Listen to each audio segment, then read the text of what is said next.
Tourist visa চালু না হলে আমরা যারা ভারত ভ্রমণ করতে চাই কিভাবে ভ্রমণ করব, এগুলো নিয়ে আজকে কথা বলবো।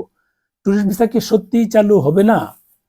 যদি চালু না হয় তাহলে ভ্রমণ পিয়াসী মানুষগুলো কি করবে? যারা অল্প টাকায় কম খরচে ভারত ভ্রমণ করতে চায়, যারা কম টাকায় কেনাকাটা করতে চায়, যারা কম টাকায় ঘোরাঘুরি করতে চায়, যারা মানে ঘোরাঘুরি কেনাকাটা সবকিছু একসাথে করতে চায় অল্প টাকায়, তারা কি করবে? এটা নিয়ে কিন্তু অনেকে প্রশ্ন করছে, অনেকেই দেখবেন বিভিন্ন জায়গায় কমেন্টস করছে। আর যারা ভারত নিয়ে চুলকানি আছে তাদের হিসাবটা আলাদা, সেটা তো ডিফারেন্ট, কিছু থাকবেই। এরকম আমাদের ৭১-এর স্বাধীনতার বিপক্ষে ছিল ৪ থেকে ৫% মানুষ, সেটা ছিল না, এখন আছে। সেগুলো তো এখন মানে এই বিভিন্নভাবে তারা ওই মানুষগুলো এখনো আছে, সেটা থাকবেই। প্রত্যেকটা যেমন পাকিস্তানের পক্ষে তারা ছিল ৪-৫% মানুষ, বাকি ৯৫-৯৬% কি পাকিস্তানের বিপক্ষে ছিল না তখন, তৎকালীন পাকিস্তান, সেটা থাকবেই। ভারতে যেমন এক দলের পক্ষে কিছু মানুষ, আরেক দলের পক্ষে কিছু মানুষ আছে, বাংলাদেশ বিভিন্ন দলের পক্ষে বিভিন্ন মানুষ আছে, সেটা থাকবেই। মানে ৯৫-৯৬% পুরো মানুষই কি আওয়ামী লীগ করে না, এখানে বিএনপি আছে, মানে বাম দলের আছে, আওয়ামী লীগের আছে, আর অন্য অনেকের আছে। এখন সেটা মানে কি, সেটা মানে কি হলো যে মানে একটা দেশে সবাই একই মতাদর্শের লোক হবে তেমনটা না, সেটা ডিফারেন্ট হিসাব। যাই হোক, আমরা যারা এখানে ভ্রমণ করতে চাই, তাদের ক্ষেত্রে একটা বিষয় আমি বলি। সম্প্রতি বেশ কয়েকটা জায়গায়, যেমন একটা হয়েছে যশোরে, যেটা আপডেট পেয়েছি, সেখানে কিছু এই যে আগে ভিসা সেন্টারটা ছিল সেটাতে নাকি রং টং করা হয়েছে, কিছু কাজ করা হয়েছে, যেটা আপডেট পেলাম। ময়মনসিংহের নাকি অফিস নেওয়ার জন্য খোঁজাখুঁজি করছে, যেটা আপডেট পেলাম। যদিও বেশ কয়েকদিন আগের ঘটনা, ঈদের আগের ঘটনা, এখন তো ঈদ পার হয়ে যাচ্ছে, সেরকম কিছু আপডেট পেলাম। এরকম আপডেট পেয়েছে, আরো কয়েক জায়গায় এরকম আপডেট পেয়েছে। তার মানে ভিসা দেওয়ার জন্যই তো এমনটা হয়েছে। তার মানে অফিস খোলা বাই করা, নতুন অফিস, 11টা ভিসা সেন্টার তো বন্ধ। আপনার যে কটা আছে 11 বিভাগীয় 5টা ছাড়া বাকিগুলো তো বন্ধই, তাই না? অনেক অফিস ছেড়ে দিয়ে, অনেকের চাকরি থেকে রিজাইন, অনেকের আবার নিয়োগ দিবে এমনটাও শুনছি, যে নিয়োগ বিজ্ঞপ্তি দিয়েছিল। আবার কেউ কেউ বলছে, আমি সরাসরি কথা বলিনি, কেউ কেউ বলছে যে যারা আগে চাকরি করতো তাদেরকে জানানো হয়েছে যে আপনারা প্রস্তুতি নিয়ে রাখেন। তার মানে তো এটা পজিটিভ একটা খবর হতে পারে। আমি কিন্তু যখন পত্রিকাগুলো সংবাদ দেয় এই মে মাসের শুরু থেকে 1-2 তারিখে 3 তারিখে বলেছিলাম যে পত্রিকাগুলো কোত্থেকে এই আপডেট পেলো, আমরা তো পাচ্ছি না, কি 6 তারিখে চালু হবে, কিভাবে আপডেট পেলো? ওইটার পরিপ্রেক্ষিতেই 5 তারিখে কিন্তু কিছু মানুষ ট্রাই করেছে যে সত্যি সত্যি 6 তারিখে স্লট ছাড়ি কিনা। কারণ পত্রিকাগুলো যেখানে বলেছে, আমরা তো ইউটিউবার, আমরা তো ব্লগার, ছোট মানুষ, পত্রিকা চ্যানেলগুলো, আমি যে চ্যানেলে চাকরি করেছি এখনো আছে, নিউজ 24, চ্যানেল 24, 71, আর টিভি যারা আছে সব কিন্তু নিউজ করেছে 6 তারিখ চালু হচ্ছে টুরিস্ট ভিসা, এরকম কিন্তু নিউজ করেছে। টেলিভিশন চ্যানেলে নিউজ দিলে যে কারো একটা কৌতূহল থাকতে পারে, তার মানে হতে পারে বিষয়টা। ওই কৌতূহলবশত 5 তারিখে অনেকেই ট্রাই করেছে। আমি যাদের মাধ্যমে স্লট তুলি, তারা একজনের ট্রাই করেছে, একটা মানে টাকা পেমেন্ট জমা দিতে পেরেছে। কিন্তু আমি কিন্তু এটাও বলেছিলাম যে পরের দিন যদি জমা নেয়, কেবল আমরা টুরিস্ট ভিসা চালু হয়েছে বলে ধরে নিব, যদি জমা না হয় তাহলে কিন্তু হবে না। যদি জমা হয় তাহলে আমরা কাজ শুরু করবো দেদারসে। আমি কিন্তু নাম্বারও দিয়ে রেখেছিলাম, যদি জমা হয় তাহলে এই নাম্বারগুলোতে আপনারা কমিউনিকেশন করবেন, এটাও কিন্তু আমি বলেছিলাম। যারা এখনো আমার পোস্ট আছে, এখন দেখেন। এখন সেটা যেহেতু হয়নি, জমা নেয়নি, তার মানে সাবজেক্ট আউট। পত্রপত্রিকার যে সংবাদটা এসেছিল সেটা এই লিগেল সংবাদ ছিল, ইলিগেল সংবাদ ছিল, ওইটার আলোকে কয়েকজন গিয়েছিল। যেহেতু জমা নেয়নি, তার মানে পত্রিকা সংবাদটা মিথ্যা ছিল।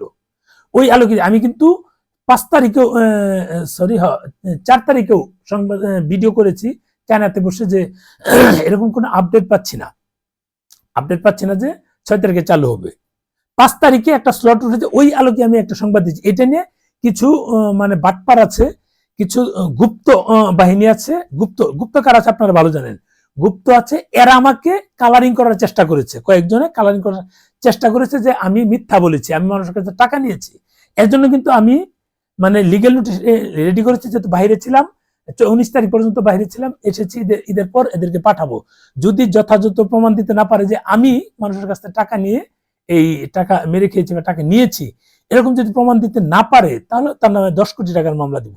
তাকে এটা লিগেল নোটিশ পাঠানো ঈদের পরপরই, সে যদি প্রমাণ দিতে না পারে, সহজ বাংলা কথা। যাই হোক, এখন যেহেতু কিছু কিছু জায়গাতে অফিস নেওয়ার কথা হচ্ছে, যদি অফিস নিয়ে নেয় সেটা হয়তোবা, যদি নিয়ে নেয়, এখন যে medical, business, double entry, entry বা আদার্স যে অন্যান্য ক্যাটাগরিতে ভিসাগুলো দেওয়া হচ্ছে, সেগুলো হয়তোবা প্রত্যেকটা ভিসা সেন্টার থেকে প্রাথমিক অবস্থায় তারা নিরাপত্তাজনিত বিষয় যাচাই করার জন্য হয়তোবা তারা এটা করতে পারে যে চালু করলো, লুকোবল নিয়োগ দিল, কিছু কিছু লুকোবল নিয়োগ দিয়ে, কারণ নিরাপত্তার একটা ইস্যু থাকেই।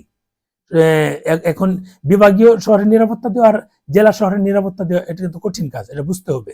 তারা হয়তোবা যাচাই করতে পারে, আমি নিশ্চিত না, আমার মনে হচ্ছে এরকম হতে পারে। যদি এরকম হয় তাহলে তো ভালো। যে আপডেটটা পেলাম, আমাকে যশোর থেকে একজন আপডেট দিল, ময়মনসিংহ থেকে একজন আমার বন্ধু, ওরা জিজ্ঞেস করলাম, ও বললো যে এই বিষয়, ও আবার এটার সাথে যুক্ত, ও ইন্ডিয়াতে যাতায়াত আছে। ও বলে দোস্ত এই ঘটনা, এই তারা ওইটাও কথা হয়েছে, তারা আবার অফিস খুঁজছে, যাদের কোনো খুঁজছে, ও রাজনীতির সাথে যুক্ত, মানে ও মোটামুটি আপডেট জানে যে এই বিষয়। তখন মনে হলো যে না, তাহলে হতে পারে এমন পর্যায়ে। কারণ এখন যদি আমরা টুরিস্ট ভিসা ছাড়ি, যে গুপ্ত যারা আছে, সুপ্ত গুপ্ত গুপ্ত যারা আছে, এরা সবার আগে আবেদন করে সেখানে গিয়ে একটা অকারেন্স করার চেষ্টা করবে। এরা সবার আগে আবেদন করবে, এদের যন্ত্রণায় আমরা সারা রাত, এরা এদের কাজে সারা রাত জেগে জেগে স্লট নিয়ে নিবে, যেন অন্যরা নিতে না পারে। নিয়ে এরা জমা দিয়ে দিয়ে ভিসা আগে করে, আগে গিয়ে ওখানে ওদের উদ্দেশ্য তো আলাদা সবসময়, গুপ্তদের উদ্দেশ্য যা থাকে আপনারা তো বুঝেনি।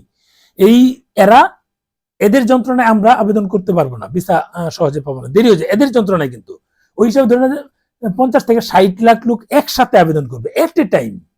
এত লোক তারা তো সাপোর্ট দিতে পারবে না, এই ভারতীয় হাই কমিশন এত সাপোর্ট তো তাদের পক্ষে দেওয়া পসিবল না।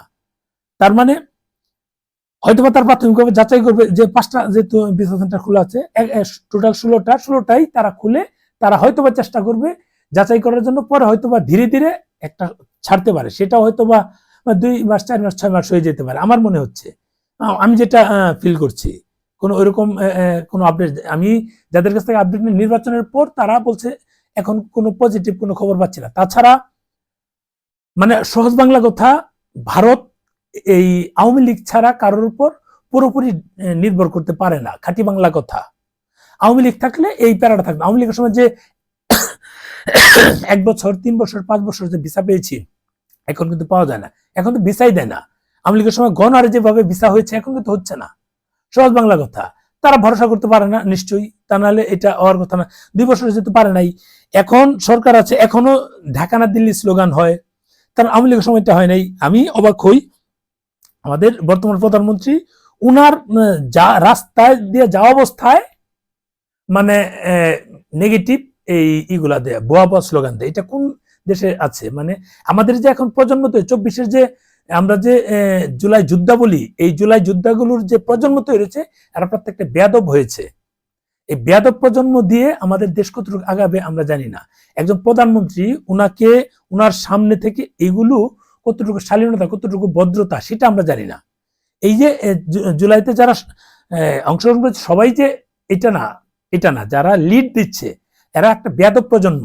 এই বেয়াদব প্রজন্ম না হলে একজন প্রধানমন্ত্রীকে কিভাবে এই স্লোগানটা তারা দিতে পারে, সেটা আমার বোধগম্য না।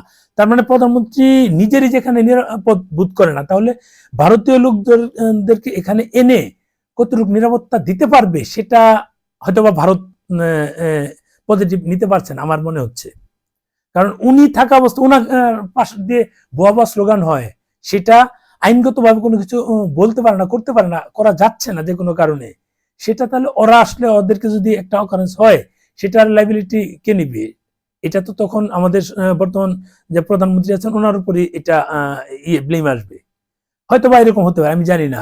যদি মানে উনি যা অবস্থায় যে এটা করে, আমরা কতটুকু মানে অশিক্ষিত জাতি হলে একজন প্রধানমন্ত্রীকে তার পাশে এটা বলতে পারি, এটা আমি জানি না। আমরা কতটুকু কোন ধরনের জাতি তৈরি হচ্ছে, আমাদের জুলাই কি জাতি তৈরি করছে, সেটা আমি বোধগম্য না, আমার মানে মাথায় আসে না।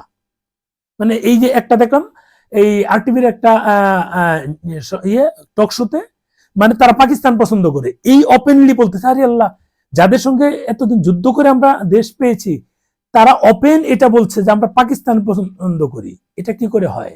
এখন অনেকে বলে যে আমরা ভারতে পছন্দ, হ্যাঁ স্বাভাবিক বিষয়। 71-এ পাকিস্তানের পাছায় লাথি দেওয়ার ক্ষেত্রে ভারত আমাদের সহযোগিতা করেছে।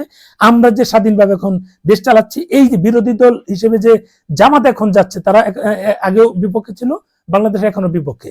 যদি দেশটা স্বাধীন না হতো তাহলে তারা কিন্তু বিরোধী দলে যেতে পারতো না, এটা তারা কখনো ফিল করে না। এখনো বিরোধী দলে গিয়ে এখনো তারা পাকিস্তানের স্বপ্ন দেখে। আমরা কিন্তু ভারতের স্বপ্ন দেখি না। হাসিনা 15 বছর ক্ষমতা, 15.5 বছর ক্ষমতায় ছিল, কই হাসিনা কিন্তু বাংলাদেশকে ভারতের সাথে একত্রিত করে নাই, আমাদের সুবিধাগুলো অর্জন করেছে, সুবিধাগুলো নিয়েছে। কি সুবিধা নিয়েছে? এই যে যে চুক্তিগুলো, প্রায় 300 চুক্তি হয়েছে, চুক্তিগুলো আমাদের স্বার্থে। যদি আমাদের স্বার্থে না হতো, এই বাটপার ইউনুস কেন এই চুক্তি একটা বাতিল করলো না? কেন বাতিল করলো না? আমরা তো চাচ্ছি বাতিল করুক। ভারতের সাথে গোলামি চুক্তি তো আমরাও চাই না, কিন্তু কেন বাতিল করলো না? তার মানে হাসিনা যেটা করেছে আমাদের স্বার্থে করেছে। সহজ বাংলা কথা, তা নাহলে কেন এটা বাতিল করলো না? এ কথা বললে এখন আমাকে আওয়ামী লীগের দালাল বানাবে। অথচ আওয়ামী লীগের সময় একটা শব্দ বা একটা বা কারো কাছ থেকে একটা সাপোর্ট কখনো পেয়েছি কিনা? বরং আওয়ামী লীগের এই মন্ত্রীদের বিপক্ষে কথা বলেছি, ওদের ইলিগেল কাজগুলোর বিপক্ষে। এই আওয়ামী লীগের এই মন্ত্রী সন্ত্রীর কারণেই আজকে দেশে এই 12টা বেজেছে, ওদের দুর্নীতির কারণেই। এটা কিন্তু তখনও বলতাম, কিন্তু এখন লিগেল কথা বলতে গেলে এই আমাকে দালাল বানাবে। এই যে এখন যদি এরা ওপেন বলতেছে পাকিস্তানের তাদের ভালো লাগে, পাকিস্তানের পক্ষে, সবই যদি ভালোই লাগে পাকিস্তান চলে যায় না কেন? ওদের সাথে বিপক্ষে যুদ্ধ করেই তো আমাদের দেশ তৈরি হয়েছে। এই দেশে থাকার দরকার কি? এখন আমাকে বলবে যে আমরা ভারত চলে যাই না। হাসিনা তো 15 বছর ক্ষমতায় ছিল, কই ভারতের অঙ্গরাজ্য তো আমাদের করেনি। তার মানে আমরা স্বাধীন আছি, আমাদের দেশ আছে, আমাদের সংবিধান আছে, আমাদের সংসদ আছে, যেটা এখন রানিং সংসদ চলছে। সেই সংসদে কিন্তু বিরোধী দলে এই 71 বিপক্ষের লোকগুলো আছে, আছে না? তাহলে আমরা কি করে ভারতের হয়ে গেলাম? আমরা তো এটা কখনো বলি না আমরা ভারত আমাদের, এই ভারত আমাদের সেই। ভারতের পক্ষে তো আমরা কখনো কথা বলি না। হ্যাঁ, ভারত আমাদের সাপোর্ট দিয়েছে, এখনো ভারতের সাপোর্ট নিচ্ছি। এখনো আমাদের এই যে তেলটা কিন্তু ভারত থেকে আনতে হলো। কেন তেলটা তোরা ইউজ করিস কেন? তেলটা ইউজ বাদ দে, টোটালি বাদ দে, দরকার নেই তো। এখন এটা আমরা কি ফ্রি আনছি না, টাকা দিয়ে আনছি? কেন তোদের আব্বা পাকিস্তানের দেশ, ওদের কাছ থেকে আনিস না কেন? ভারত থেকে আনার দরকার কি? আমরা তো কখনো ভারতকে বলছেন ভারত, আমরা এই ভারত সেই। আমরা কৃতজ্ঞতা স্বরূপ ভারতকে একটা দেই, যে কৃতজ্ঞতা প্রকাশ করে ভারত আমাদের সমর্থন দিয়েছে, আমাদের 2.5 কোটি শরণার্থী তারা আশ্রয় দিয়েছে। না হলে পাকিস্তান আর এই যে রাজাকারের বিবির বাচ্চা যেগুলো আছে, রাজাকারগুলো আরো আমাদের কোচকাটা করতো, আমাদের আরো মেরে ফেলতো। 30 লক্ষ, এটা আরো হয়তো বা 3 কোটিতে চলে যেত।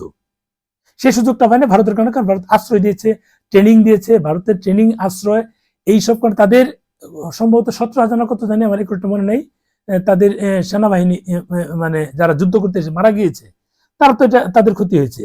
আমরা এটা কৃতজ্ঞতা কেন প্রকাশ করবো না? কৃতজ্ঞতা প্রকাশ করলে আমরা ভারতের হয়ে গেলাম। আর পাকিস্তান আমাদেরকে 2 লক্ষ মা বোনের ইজ্জত নষ্ট করেছে, ওখানে যে ধর্ষিত হয়েছে, এখানে এখনো এইগুলো কিন্তু ওই পাকিস্তানের পয়দার কিন্তু এখনো আছে। এই যে এখন যে যারা পাকিস্তানের কথা বলে, এই লোকগুলো টকসমক, এরা কিন্তু ওই সময় জন্ম হয়েছে।